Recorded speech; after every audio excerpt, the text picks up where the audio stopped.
Hello and welcome to Tuesday's Daily Rundown with me, Drew Tosh. Tonight on the programme we'll have music from Elevant and chat about some of the big stories of the day.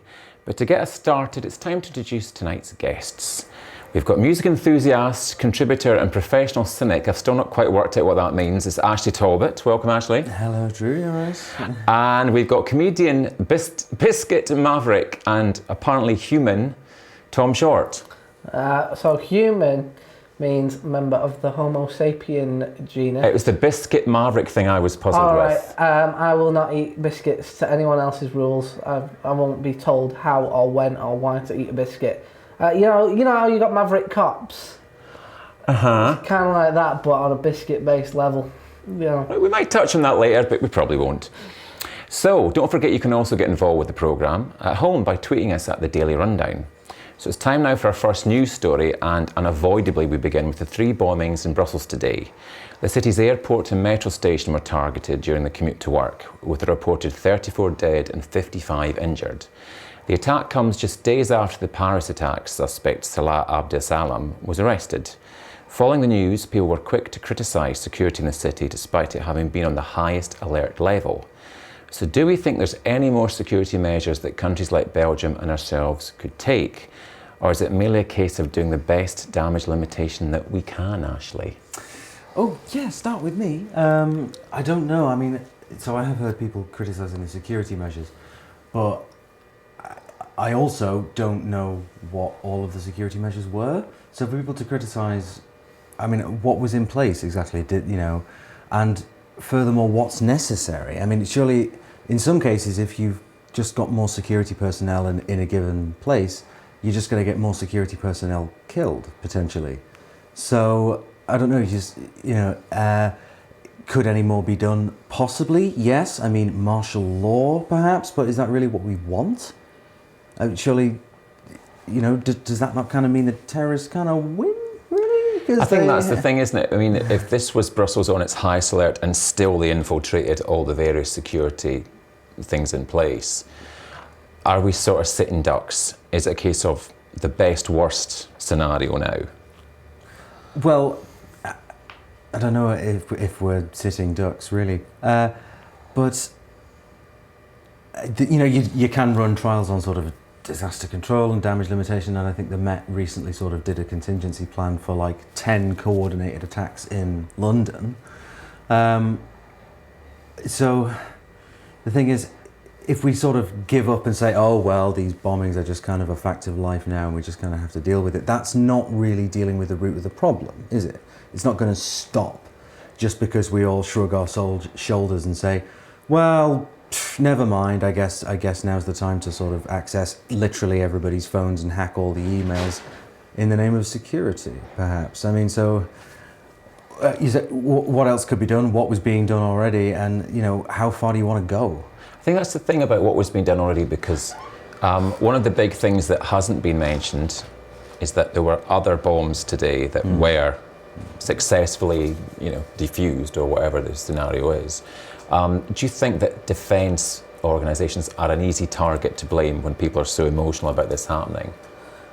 So they are they're very much feeling very hurt and, shocked at the moment. But I honestly feel like one of the reasons why this has happened is in response to our own foreign policies and many Western countries' foreign policies. Like, that's happened today, and it's very shocking and it's very close to home, which particularly kind of makes us feel and become internal about our feelings and how we feel in our own country. But things like this happen in the Gaza Strip and Syria. There's airstrikes going on there quite often. I mean, I don't have figures, so I won't pretend to even go into them. But they're happening, and it almost feels like just because they're a little bit further away, they're a little bit out of mind. And I think it's unfair. It's certainly a tragedy, but it's also unfair to hold that any higher than any other tragedies that are going on in the world, which are equally as sad. Do you think, though, that one of the difficulties is the fact that obviously it's all born out of the fact that countries are going in to try and get involved in the Syrian crisis, and any connection to that now makes that country a target.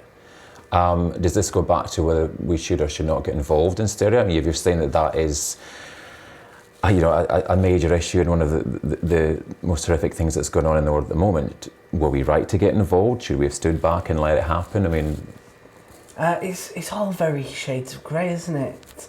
I don't think that you could ever get a yes or no answer out of it, because if you did, I'm sure that someone somewhere, there'd be a family, for example, who would feel like they weren't included or particularly thought about within that yes or no answer.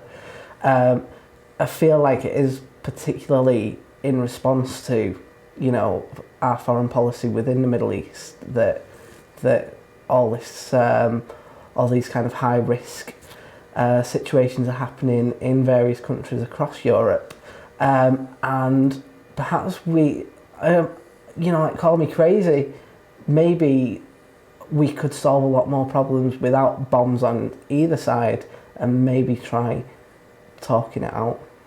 Do you think, though, I mean, you travel a lot, Ashleigh, where do we go from here in terms of, does this put you off? Does this make you think twice about, making travel plans? Is this going to be detrimental to the travel industry?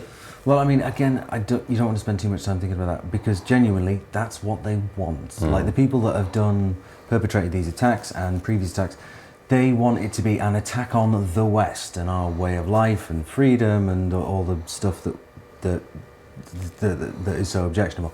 Definitely the foreign policy part is a massive part of that. The whole destabilization of North Africa and Syria and Iraq, that was us. Basically, with the bombings of Iraq back in from 2003 onwards, that's caused a lot of problems, which at the time it was being commented on. Look, if we do this, it will have untold repercussions, will radicalize thousands more people.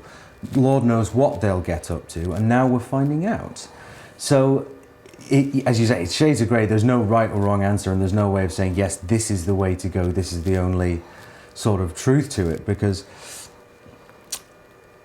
by launching these attacks, by doing that, they want the West to not be the West. They want it to be scared of them and fear them and respect them and stop doing the things that they think are so objectionable, presumably, by sort of foiling travel plans. But it's, I don't know, you kind of don't want to pander to it, but you also don't want them to win, because Daesh, are just so, they're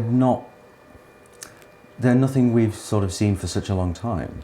That, because of the genocides and the destruction of historic sites and so forth, they're just... And this was apparently suicide bombing today as well, so, yes, so it would seem. They really feel they've nothing to lose. Yeah, absolutely, and you wonder what makes them so angry as to be sort of coordinated and delusional, I think, really, in a way. Is it brainwashing, is it? I mean, there are a lot of people who go out of the UK to go over there and think it's a just cause, a better life. Brainwashing, it's, they call it radicalization now, don't they? And it's I'm sure some people would say it's exactly the same thing, but these people are going there to do these terrible things from countries like Belgium and like the UK and like France. There have been, because the people who've been hunted for the Paris attacks and for today are seemingly all based in like Paris and Brussels and so forth. They're homegrown. They've not travelled into France and then done the thing. They're not hiding amongst the refugee populations that's currently in Europe. From there, I think it's what we're talking about. It's the effects of what happens in this point. I mean, you, Tom, are the youngest of our little rebel alliance here this evening. Indeed, I am. What do you think the sort of the general impression of all this is now amongst sort of younger people? Because certainly when the Paris bombings happened, there was a lot of talk about how parents explain it to their children because they couldn't avoid it from social media. Instead of maybe being sheltered from it in days gone by, now it is unavoidable regardless of your age because it's all out there. I mean, within seconds, people were posting phone clips of what had happened, and it was on the national news. From a sort of, as our young person correspondent, how do you think this affects people in general? Because this might be something that we now have to just live with. So, I mean, somewhat going off what Ashleigh was saying before about radicalisation, I think that as you know, as time's progressing, and I do honestly think that one of the benefits of political correctness is a more embracive society. And one of the reasons why people become radicalised and end up seeing ISIS, Daesh as a way of life versus the Western way of life is because, in my opinion, they've probably ended up meeting some kind of exclusion, some racism, for example, from some members of the public who perhaps believe that immigrants aren't a good thing for this country. And as a result, how put out do you have to feel to go, I want to travel thousands and thousands of miles to Syria, where I've heard many bad things, probably in conjunction with everything else that they're hearing, that must feel like a better way of life. How excluded from their way of life here in terms of, oh, you racist slur this, or go back to where you came from. Like, that must make you feel particularly bad within yourself for that to be a better way of life and open yourself up to radicalisation. So I honestly think that my generation and younger are very accepting of a lot of people from various ways of life. And I don't know quite where it comes from. Maybe it's upbringing from a bygone era, or perhaps not necessarily going to the most trustworthy news sources, which it can totally confuse them, makes it a lot. Well, we're going to have to leave that there just now. Obviously, we wish everyone well and hope that things can be improved in some way. We have no answers. No. But obviously we have to talk about that tonight, but we'll talk about some other stories in today's Daily Rundown in just a couple of minutes.